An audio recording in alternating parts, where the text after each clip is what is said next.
Salut, Tachidélé. Alors, on a besoin de douceur en ce moment, n'est-ce pas? On a besoin de réconfort, de douceur. On a un peu trop d'agitation autour de nous, possiblement pour certaines personnes. N'oubliez pas que ce sont des guidances générales, voilà, et que vous êtes nombreux à regarder la vidéo.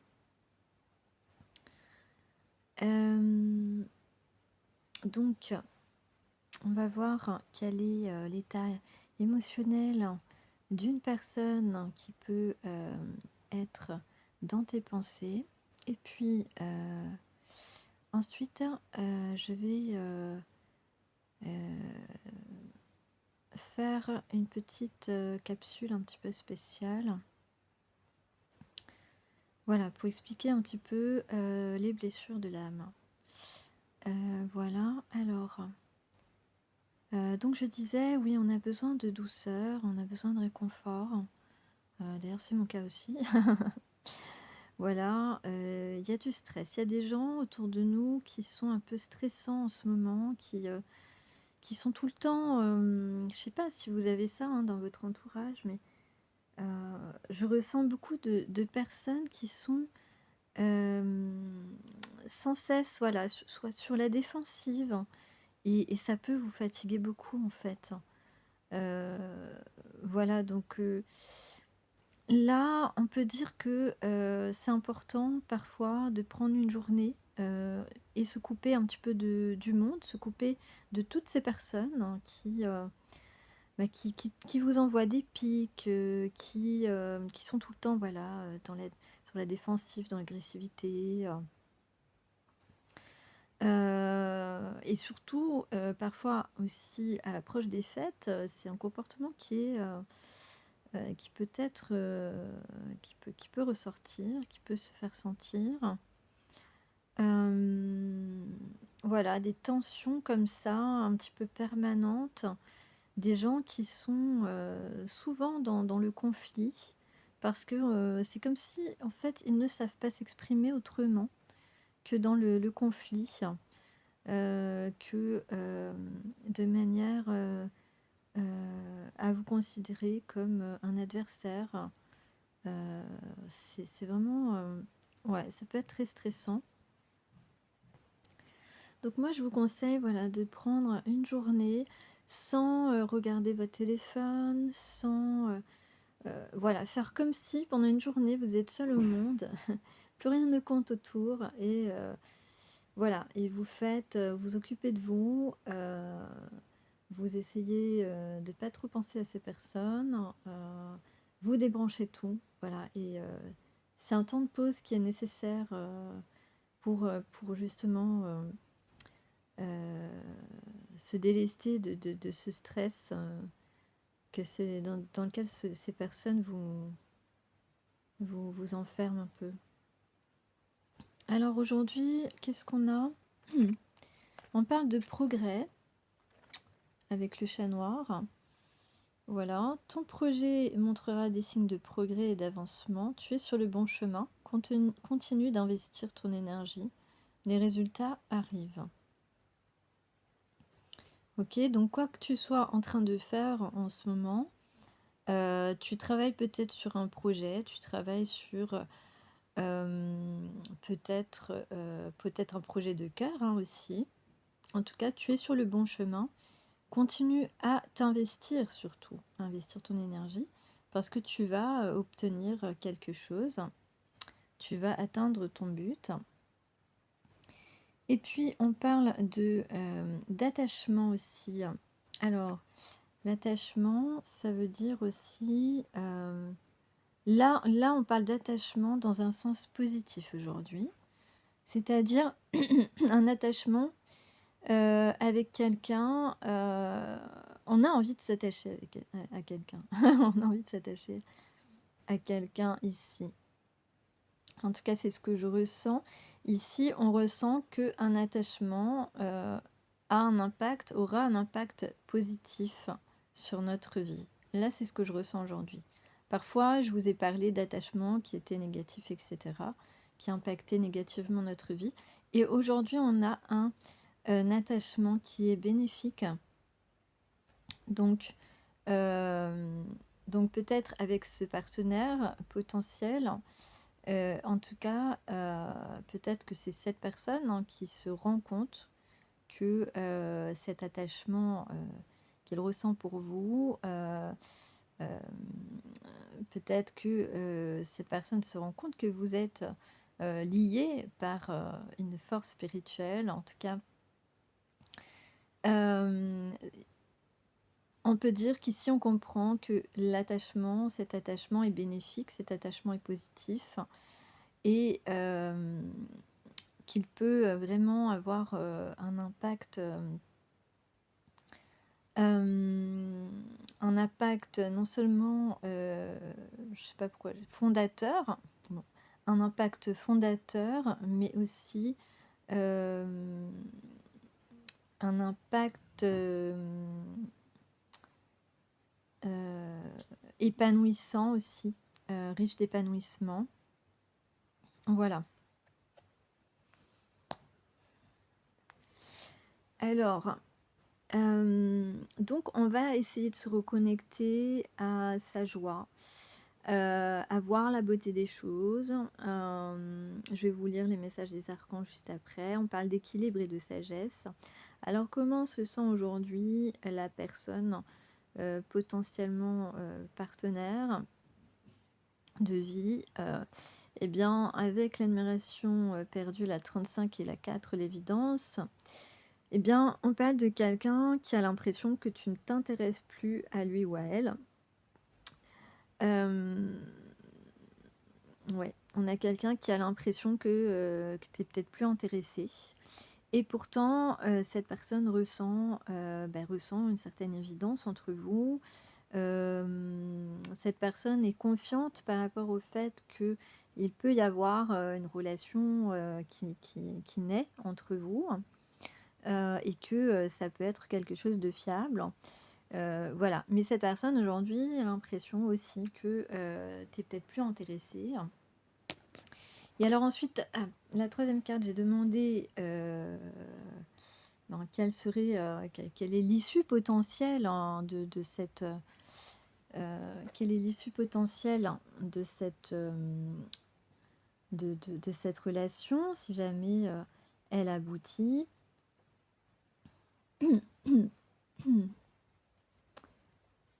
Et donc j'ai la carte du bonheur, hein, et quand je l'ai demandé, elle a sauté du paquet, donc ah, j'adore quand ça saute comme ça. Ça veut dire que c'est vraiment, vraiment, vraiment une réponse importante. Donc oui, donc on a ici en issue potentielle une relation empreinte de beaucoup de joie et un futur qui se prête à de belles réalisations. Donc voilà, cette guidance en fait, elle est assez simple. Elle est assez simple. Le message il est assez direct. Voilà, le message il est assez clair en fait aujourd'hui. Donc effectivement, on a l'archange Jophiel qui va t'aider à trouver ou à retrouver ta joie de vivre en t'apportant douceur et légèreté. Et je l'ai dit au début, on a besoin de douceur et de légèreté, peut-être mutuellement d'ailleurs. Permet à ton cœur et à ton esprit de voir et de ressentir la beauté de Dieu en toutes choses. Voilà. Et puis, on parle aussi d'équilibre et de sagesse avec l'archange Métatron. Il permet de t'enseigner comment créer un futur à la hauteur de tes espérances en t'insufflant les notions d'équilibre, d'harmonie et de sérénité indispensables à ton épanouissement présent et futur. Donc ici, on va chercher à remettre de l'équilibre dans cette relation et puis on va y ressentir une certaine harmonie et y trouver la sérénité. Voilà. Et donc, on parle d'épanouissement, je vous en parlais tout à l'heure, hein, d'épanouissement, justement. Donc, voilà, Métatron. Et je vais découvrir avec vous la carte des guerriers de la Terre et je vais vous lire son message. Alors, Chakana, la 19, et c'est l'heure de franchir le seuil. Je vais tout de suite prendre le bouquin. Alors, donc la 19, l'heure de franchir le seuil. Donc c'est l'heure de passer à un palier supplémentaire, c'est l'heure d'avancer, c'est l'heure de faire un pas peut-être. Alors un seuil apparaît marquant une fin si complète qu'il est impossible de revenir en arrière. La lumière des étoiles vous guide fidèlement dans ce nouveau monde. Grâce à votre foi, les éléments éparses de votre être se reconstituent avec pertinence, beauté et utilité. Fiez-vous à vos idées les plus étranges, fiez-vous à vos idées les plus étranges, à ce qui vous paraît différent, inspiré, non conventionnel.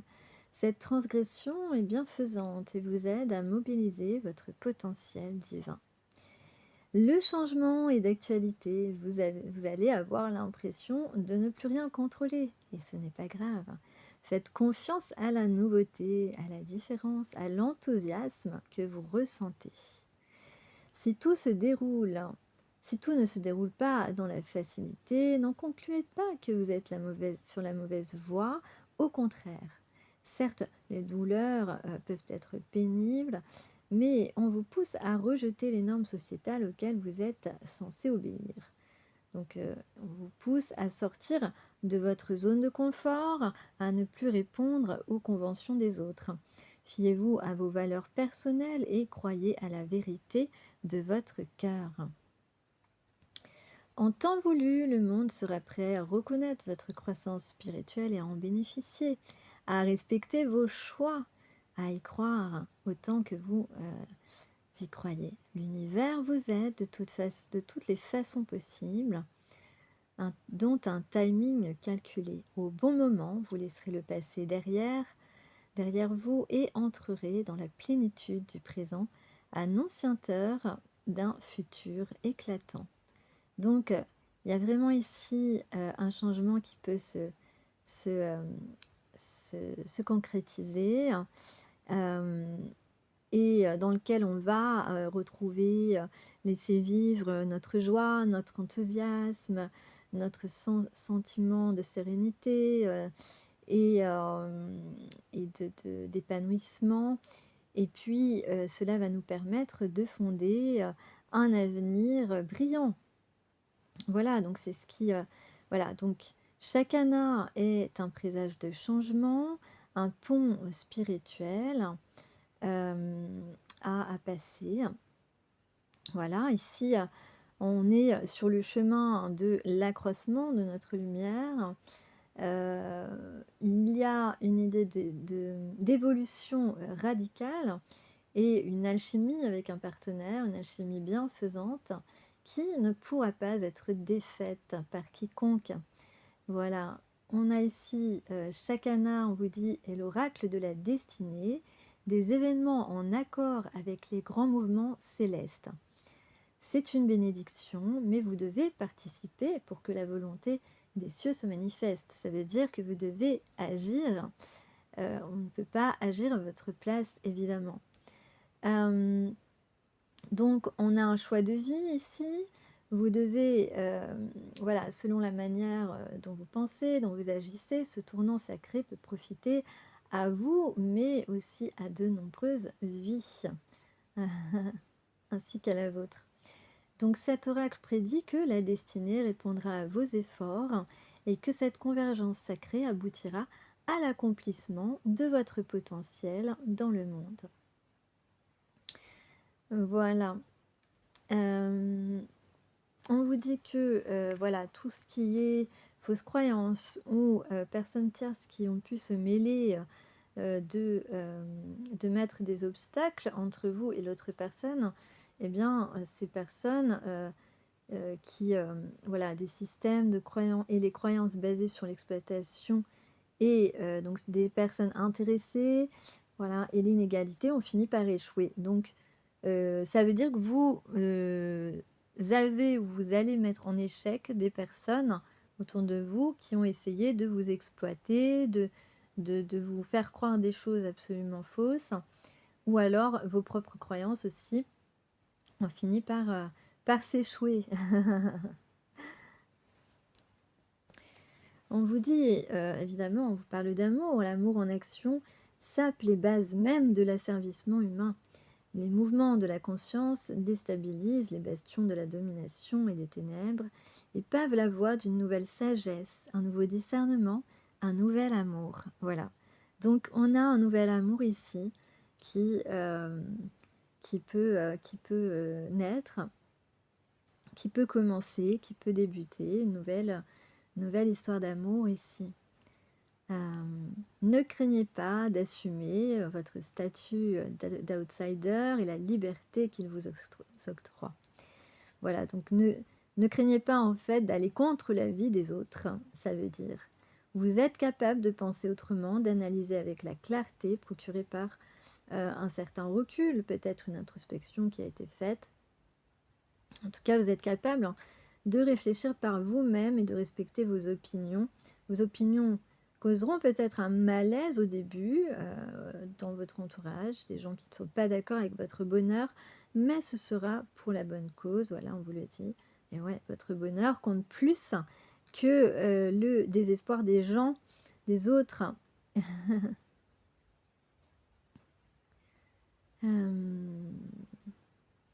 Il en résultera une crise bénéfique, une perturbation divine qui démontrera les convictions erronées et fera de la place à un renouveau radical. De nouvelles idées arrivent sur la scène. Ah, peut-être qu'on va se produire sur la scène. De nouvelles idées arrivent sur la scène parce que l'ancien paradigme ne peut plus nous emmener là où nous voulons aller. Et oui. Que les choses ne se déroulent pas comme prévu ne doit pas vous causer de crainte. On prend souvent pour un refus de l'univers ce qui est en réalité qu'un détour pour le mieux. Il y a ceux qui font progresser l'humanité et ceux qui se cramponnent à leurs vieilles habitudes, au passé. Vous faites partie du fer de lance spirituel qui pourfend les paradigmes établis. Ne vous laissez pas décourager par une apparente absence de soutien, les risques ou les délais. Voilà, donc ne vous laissez pas, détourner, hein, ne vous laissez pas décourager par voilà, un manque de soutien, par des risques, un risque à prendre, un défi à relever, et les délais qui peuvent être peut-être que le délai est restreint et qu'il va vous falloir agir rapidement, c'est possible. Ne vous inquiétez pas si les gens ne comprennent pas où vous voulez en venir, où vous voulez aller, si les ressources semblent rares ou si les points de vue conventionnels reçoivent davantage de soutien. Gardez la foi parce qu'une fois enracinées les convictions alternatives, le succès sera rapide et de grande portée. Donc, c'est important vraiment de suivre votre désir, votre avis, ce que vous voulez.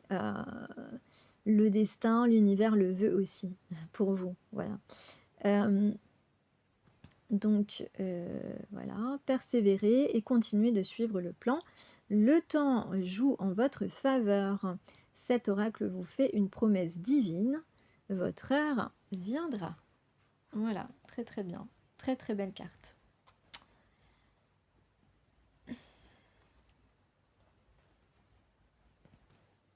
Tiens, j'ai la chanson On s'attache. Nanana. Je me rappelle plus du reste des paroles. C'est pas De Palmas, ça? Tiens, j'ai le lapis lazuli là aujourd'hui qui nous accompagne sur cette guidance. Le lapis lazuli qui développe énormément l'intuition, si ça vous dit. Alors oui, je voulais parler des... attends, je regarde si j'ai autre chose à dire sur la guidance.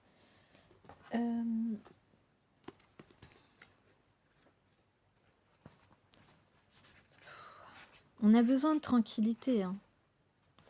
On a besoin, comme je disais en début de guidance, on a besoin de rapports beaucoup plus doux ouais, de fréquenter des personnes qui sont beaucoup plus douces avec nous et c'est non, c'est hyper important en fait pour retrouver un équilibre. Voilà. Alors, j'ai les fleurs de cerisier. Je pense pas que ce soit la saison. C'est en avril, non? Je sais pas, j'ai le mois d'avril. J'ai le dimanche comme jour. J'ai un dimanche. Euh, on vous dit de partager le monde amoureusement. Voilà, c'est dans ce chemin commun, donc il y a un chemin commun ici, que nous pouvons trouver la joie, ce qu'on vous dit. Il y a un bip et un message. Laissez votre message après le bip. Ça me rappelle les anciens répondeurs, tu sais. Bon, si vous êtes jeune, vous n'avez pas connu. Laissez votre message après le bip. Sur les vieux répondeurs. C'était sympa quand même ça.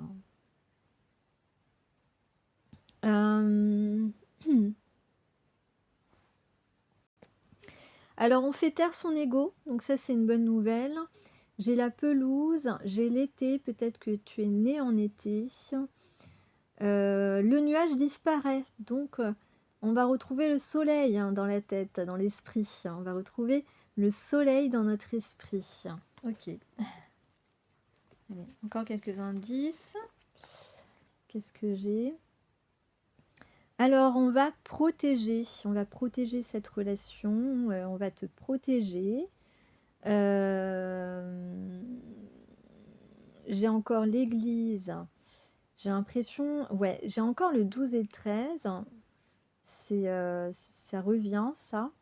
On a une célébration, on va célébrer quelque chose. Il y a aussi un détail, il y a quelque chose d'exceptionnel et on va dire la vérité. Voilà pour les indices.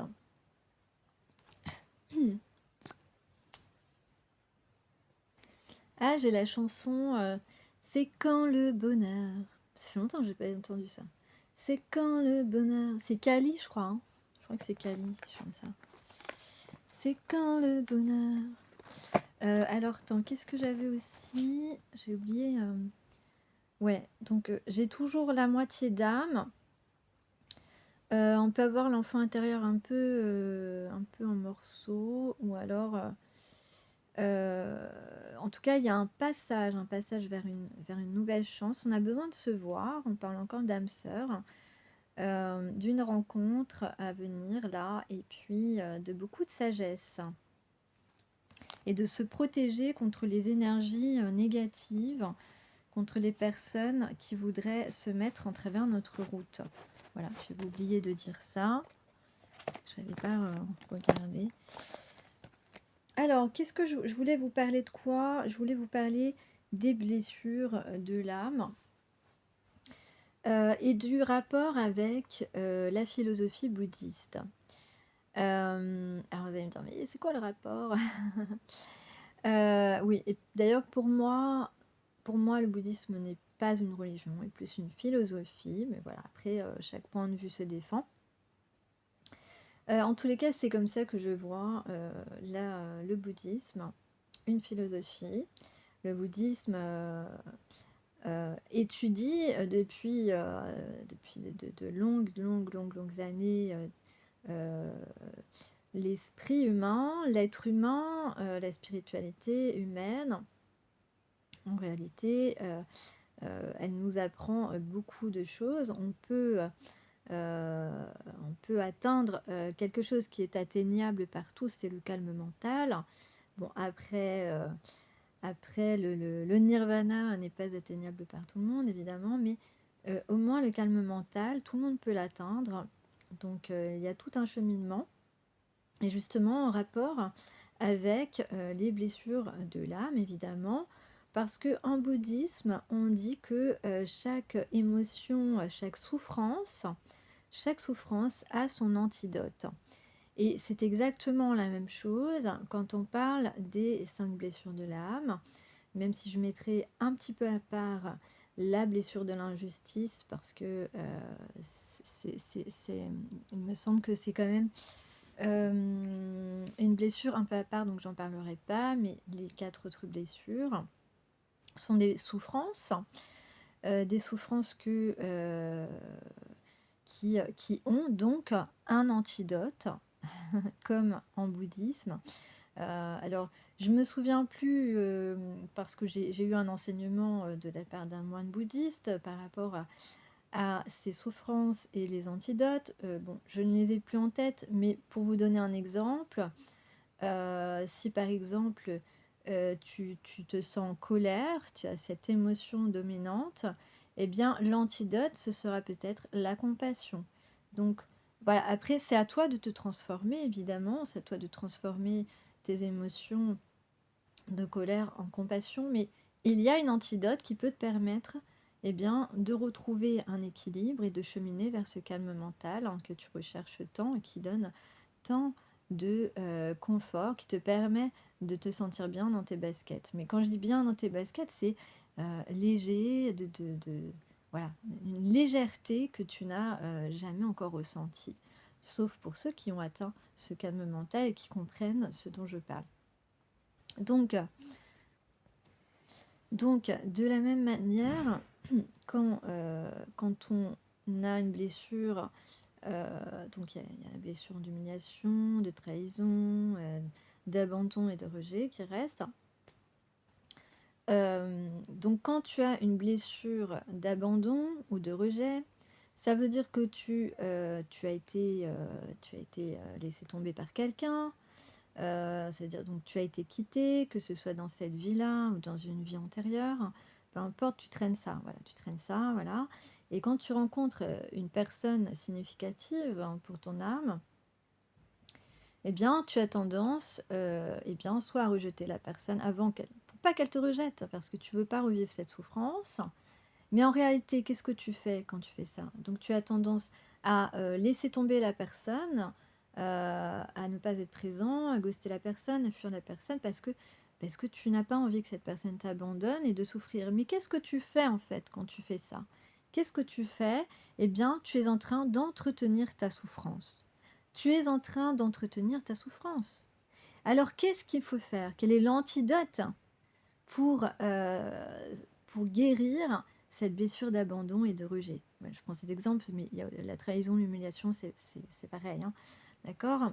Heu, Quelqu'un qui a été trahi, n'a pas envie d'être trahi, donc te fuit et cetera, c'est la même chose et va te trahir, en fait. Cette personne va te trahir parce que, elle a trop peur que tu la trahisses, mais en fait, cette personne entretient sa blessure.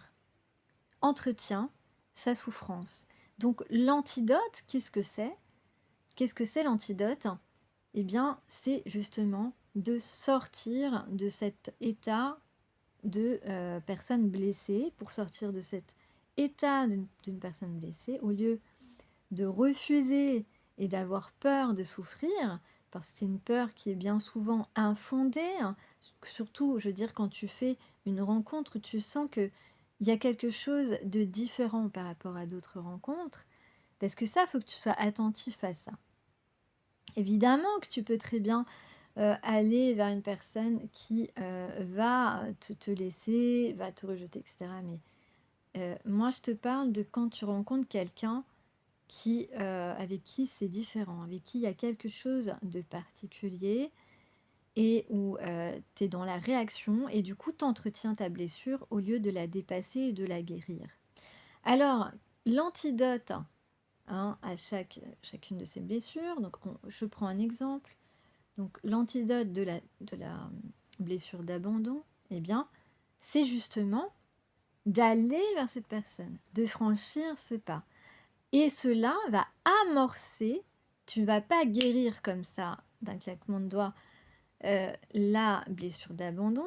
Bien sûr que c'est un cheminement, mais le premier pas de sortir, cette volonté de vouloir guérir la blessure d'abandon, c'est justement de prendre le risque d'aller vers cette personne et de te dire: «Cette personne est fiable, cette personne ne va pas me laisser tomber.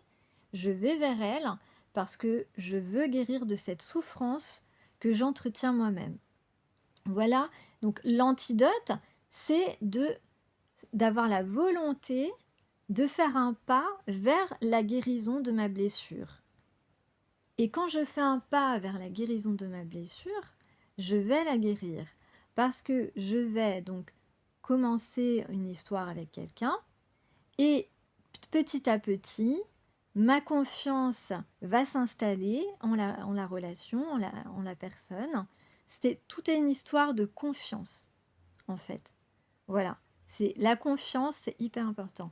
Mais cette confiance va venir petit à petit jusqu'à venir à bout de cette blessure, jusqu'au jour où, eh bien, à un moment, tu sais que ben, tu n'as plus rien à craindre, mais ce pas vers la guérison, vers l'antidote, est très important, évidemment.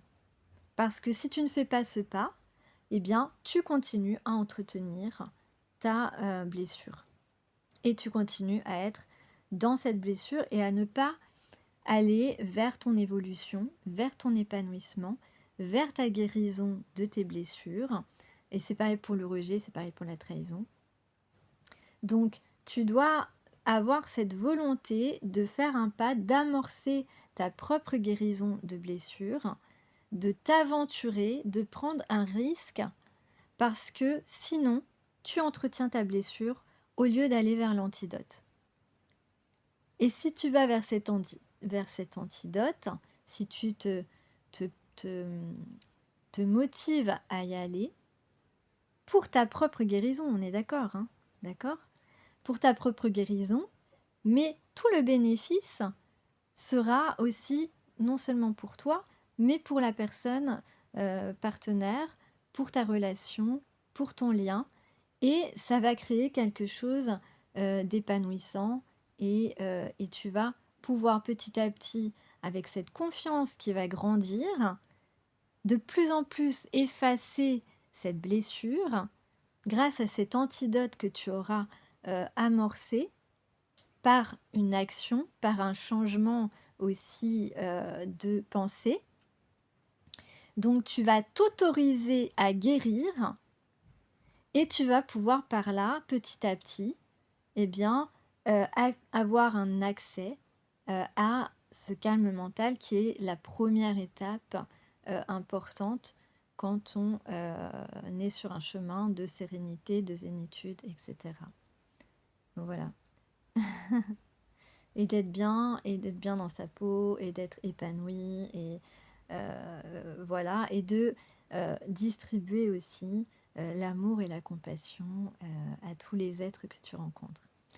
Voilà, je vous ai un petit peu schématisé les choses. J'espère que c'est assez clair. Donc, tu es en souffrance, n'entretiens plus cette souffrance, prends les bonnes décisions, fais les bonnes actions, amorce ta propre guérison en entrevoyant cet antidote, et tu vas retrouver un équilibre, un chemin de sérénité, une bonne santé, etc., etc. Donc voilà, je voulais vous expliquer ça parce que ça me semble assez important. C'est vrai qu'il paraît qu'il y a des livres hein, sur les 5 blessures de l'âme qui sont bien faits. Bon, moi, j'en ai jamais lu. Voilà, je préfère avoir des enseignements. Voilà. Et pour moi, l'enseignement bouddhisme est très important dans le sens où il étudie l'esprit des êtres humains, comment on fonctionne, etc. Et je trouve que c'est beaucoup plus intéressant. Mais bon, peut-être que certains d'entre vous ont lu ces livres. Moi, on m'a toujours dit qu'ils étaient bien faits. Bon, je n'en sais rien, je ne connais pas le contenu. Tout ce que je vous ai exposé, c'est voilà, c'est qu'il y a forcément il y a une corrélation entre les blessures, nos souffrances et les émotions souffrantes avec les antidotes enseignés par le bouddhisme. Voilà, donc j'espère que vous avez appris des choses. Et voilà, donc cette guidance était assez douce, hein, je trouve, dans les énergies. Hein, il y a des énergies de bonheur et tout ça. Voilà, moi j'aime bien le soleil. Hein. Bon, écoutez, je vais vous laisser. Hier, vous aviez eu 2 guidances, donc je ne sais pas si vous avez pu écouter les 2. Et puis, Eh bien, je n'ai qu'à vous souhaiter, plus de, sérénité, plus de calme, plus de douceur. Voilà, à bientôt.